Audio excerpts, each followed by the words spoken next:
പ്രിയമുള്ളവരെ, വിശുദ്ധ ബൈബിൾ ഉൽപ്പത്തി മുതൽ വെളിപാട് വരെ നമുക്കൊന്നിച്ച് ഒരു വട്ടമെങ്കിലും വായിച്ച് ധ്യാനിക്കുക എന്ന ഉദ്ദേശത്തോടു കൂടിയാണ് ഈ പോഡ്കാസ്റ്റ് ചെയ്യുന്നത്. ഈ ബൈബിൾ പാരായണത്തിന് നമ്മൾ ഉപയോഗിക്കുന്നത് POC മലയാളം ബൈബിളാണ്. ഓർക്കുക, നാം വചനം വായിക്കുമ്പോൾ ഈശോ വചനമായി നമ്മോടൊപ്പം ഉണ്ടായിരിക്കും. മുടക്കം കൂടാതെ വചനം വായിക്കുന്നത് ഒരു നിയോഗമായി നമുക്കെടുക്കാം. അതിനായി പരിശുദ്ധാത്മാവേ, ഞങ്ങളെ ശക്തിപ്പെടുത്തണമേ എന്ന് പ്രാർത്ഥിക്കാം. അതോടൊപ്പം വചനത്തിലെ വാഗ്ദാനങ്ങൾ ഞങ്ങളിലും ഞങ്ങളുടെ കുടുംബങ്ങളിലും നിറവേറണമേ എന്ന് പ്രാർത്ഥിച്ചുകൊണ്ട് നമുക്ക് ആരംഭിക്കാം. ഇന്ന് നമ്മൾ വായിച്ച് ധ്യാനിക്കുക സാമൂൽ പ്രവാചകന്റെ 1-ാം പുസ്തകത്തിലെ 11ഉം 12ഉം അധ്യായങ്ങളാണ്. അധ്യായം 11 അമ്മോന്യരെ തോൽപ്പിക്കുന്നു. ഏകദേശം 1 മാസം കഴിഞ്ഞ് അമ്മോൻ രാജാവായ നാഹാഷ് സൈന്യ സന്നാഹത്തോടെ യാബേഷ് ഗിലെയാദ് ആക്രമിച്ചു. യാബേഷിലെ ജനങ്ങൾ നാഹാഷിനോട് പറഞ്ഞു, ഞങ്ങളോട് സന്ധി ചെയ്താൽ നിന്നെ ഞങ്ങളുടെ രാജാവാക്കാം. നാഹാഷ് പറഞ്ഞു, ഞാൻ നിങ്ങളുടെ ഓരോരുത്തരുടെയും വലതു കണ്ണ് ചൂഴ്ന്നെടുക്കും. ഈ വ്യവസ്ഥയിൽ ഞാൻ നിങ്ങളുമായി ഒരു ഉടമ്പടി ചെയ്യാം. അങ്ങനെ ഞാൻ ഇസ്രായേലിനെ മുഴുവൻ പരിഹാസപാത്രമാക്കും. യാബേഷിലെ ശ്രേഷ്ഠന്മാർ മറുപടി പറഞ്ഞു, ഇസ്രായേലിലെ എല്ലാ ദേശങ്ങളിലേക്കും ദൂതന്മാരെ അയക്കുന്നതിന് ഞങ്ങൾക്ക് 7 ദിവസത്തെ അവധി തരിക.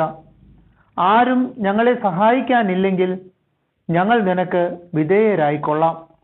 ദൂതന്മാർ സാവൂൾ വസിച്ചിരുന്ന ഗിബെയായിലെത്തി വിവരം അറിയിച്ചു. ജനം വാവിട്ട് നിലവിളിച്ചു. സാവൂൾ വയലിൽ നിന്ന് കാളകളെയും കൊണ്ട് വരികയായിരുന്നു. ജനം കരയത്തക്ക വിധം എന്തുണ്ടായി എന്ന് അവൻ തിരക്കി. യാബേഷ് നിവാസികൾ പറഞ്ഞ കാര്യം അവർ അവനെ അറിയിച്ചു. ഇത് കേട്ടപ്പോൾ ദൈവത്തിന്റെ ആത്മാവ് അവനിൽ ശക്തിയായി ആവസിച്ചു. അവന്റെ കോപം ആളിക്കത്തി. അവൻ ഒരേർ കാളയെ വെട്ടി നുറുക്കി ദൂതന്മാർ വഴി ഇസ്രായേൽ ദേശത്തെല്ലാം കൊടുത്തയച്ചു. സാവൂളിന്റെയും സാമുവലിന്റെയും പിന്നാലെ വരാൻ മടിക്കുന്നവൻ ആരായാലും അവന്റെ കാളകളോടും ഇപ്രകാരം ചെയ്യുമെന്ന് പറഞ്ഞു വിട്ടു. ഇത് കേട്ട മാത്രയിൽ കർത്താവ് തങ്ങളോട് പ്രവർത്തിച്ചേക്കാവുന്നതോർത്ത് ഭയചകിതരായി അവർ ഒന്നടങ്കം പുറപ്പെട്ടു. സാവൂൾ അവരെ ബെസേക്കിൽ ഒരുമിച്ച് കൂട്ടി.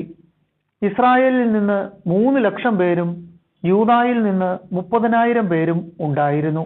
യാബേഷ് ഗിലെയാദിൽ നിന്ന് ചെന്ന ദൂതന്മാരോട് അവർ പറഞ്ഞു, നാളെ ഉച്ചയ്ക്ക് മുമ്പ് അവർ വിമുക്തരാകുമെന്ന് നിങ്ങളുടെ ജനത്തോട് പറയുക.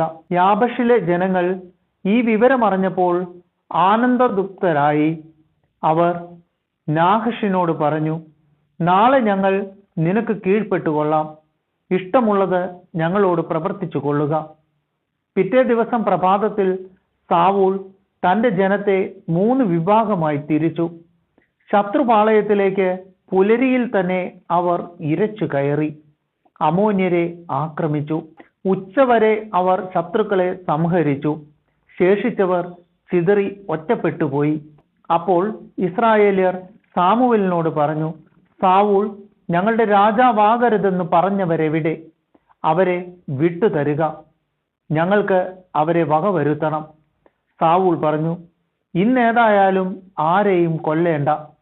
കർത്താവ് ഇസ്രായേലിന് മോചനം നൽകിയ ദിനമാണിന്ന്. സാമുവേൽ അവരോട് പറഞ്ഞു, നമുക്ക് ഗിൽഗാലിലേക്ക് പോകാം. ഒരിക്കൽ കൂടി സാവൂളിനെ രാജാവായി പ്രഖ്യാപിക്കാം. എല്ലാവരും ഗിൽഗാലിലേക്ക് പോയി. അവിടെ വിശുദ്ധ സ്ഥലത്ത് വെച്ച് സാവൂളിനെ അവർ രാജാവായി പ്രഖ്യാപിച്ചു. അവർ കർത്താവിന്റെ സന്നിധിയിൽ സമാധാന ബലികൾ അർപ്പിച്ചു. സാവൂളും ഇസ്രായേൽ ജനവും സാഘോഷം ഉല്ലസിച്ചു. അധ്യായം 12 സാമുവേൽ വിടവാങ്ങുന്നു. സാമുവേൽ ഇസ്രായേൽ ജനത്തോട് പറഞ്ഞു, നിങ്ങൾ ആവശ്യപ്പെട്ടതൊക്കെ ഞാൻ ചെയ്തു തന്നു. ഞാൻ രാജാവിനെ നിങ്ങൾക്ക് വാഴിച്ചു തന്നു. ഇപ്പോൾ നിങ്ങളെ നയിക്കാൻ ഒരു രാജാവുണ്ട്. ഞാൻ വൃദ്ധനായി. ജരാനരകൾ ബാധിച്ചു.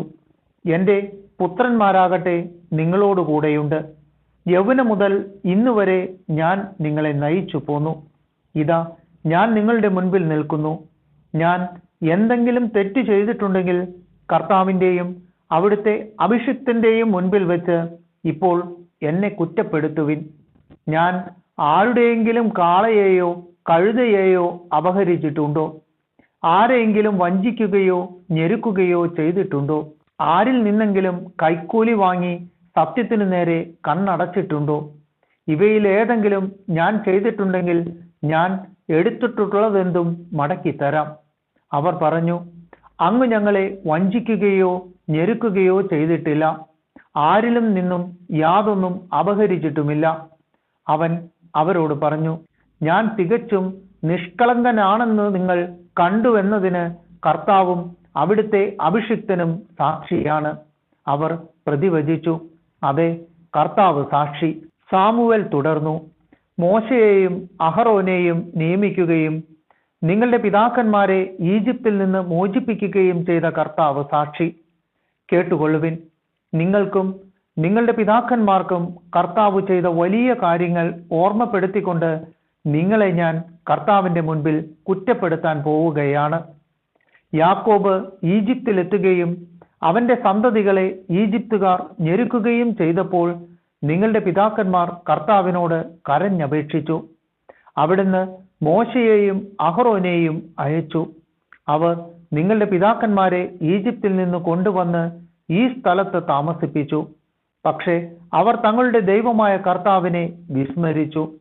അവിടുന്ന് അവരെ ഹസോറിലെ യാബിൻ രാജാവിന്റെ സേനാധിപനായ സിസേറിയയുടെയും ഫിലിസ്ത്യരുടെയും മൊവാബ് രാജാവിന്റെയും കരങ്ങളിൽ ഏൽപ്പിച്ചു.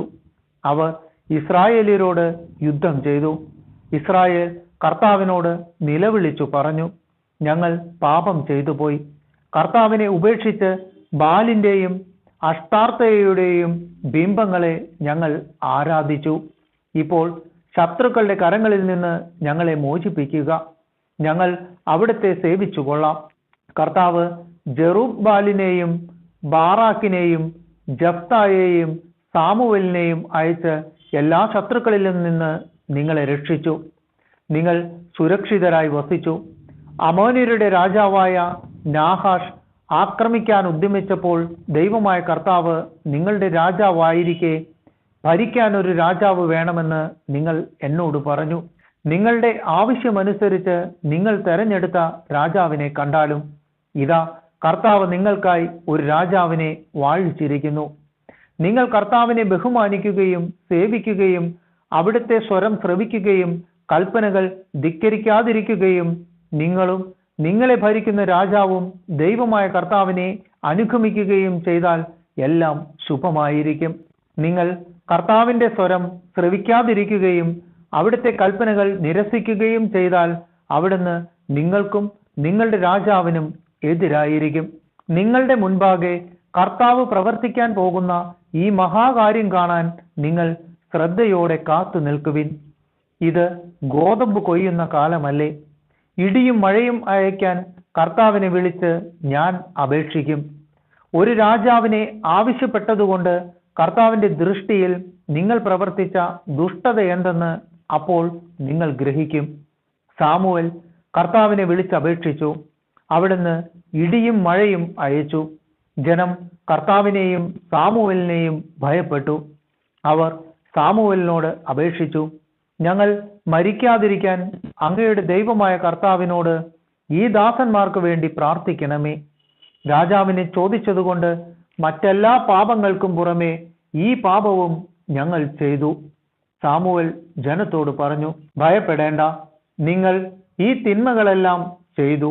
എന്നാലും കർത്താവിനെ അനുഗമിക്കുന്നതിൽ നിന്ന് പിന്മാറരുത്. പൂർണ്ണ ഹൃദയത്തോടെ അവിടുത്തെ സേവിക്കുവിൻ. നിങ്ങൾക്ക് ഉപകരിക്കാത്തതും നിങ്ങളെ രക്ഷിക്കാൻ കഴിവില്ലാത്തതുമായ കാര്യങ്ങളിലേക്ക് നിങ്ങൾ തിരിയരുത്. അവ വ്യർത്ഥമാണ്. തൻ്റെ ഉത്കൃഷ്ട നാമത്തെ പ്രതി കർത്താവ് തൻ്റെ ജനത്തെ പരിത്യജിക്കുകയില്ല. നിങ്ങളെ തൻ്റെ ജനമാക്കാൻ അവിടുന്ന് പ്രസാദിച്ചിട്ടുണ്ടല്ലോ. നിങ്ങൾക്ക് വേണ്ടി തുടർന്ന് പ്രാർത്ഥിക്കാതെ കർത്താവിനെതിരെ പാപം ചെയ്യാൻ അവിടുന്ന് എനിക്ക് ഇടവരുത്താതിരിക്കട്ടെ. ഞാൻ നിങ്ങൾക്ക് നേർവഴി ഉപദേശിക്കും. നിങ്ങൾ പൂർണ്ണ ഹൃദയത്തോടും വിശ്വസ്തയോടും കൂടെ കർത്താവിനെ സേവിക്കുവിൻ. അവിടുന്ന് നിങ്ങൾക്ക് ചെയ്ത മഹാകാര്യങ്ങൾ സ്മരിക്കുവിൻ. ഇനിയും പാപം ചെയ്താൽ അവിടുന്ന് നിങ്ങളെയും നിങ്ങളുടെ രാജാവിനെയും നീക്കിക്കളയും.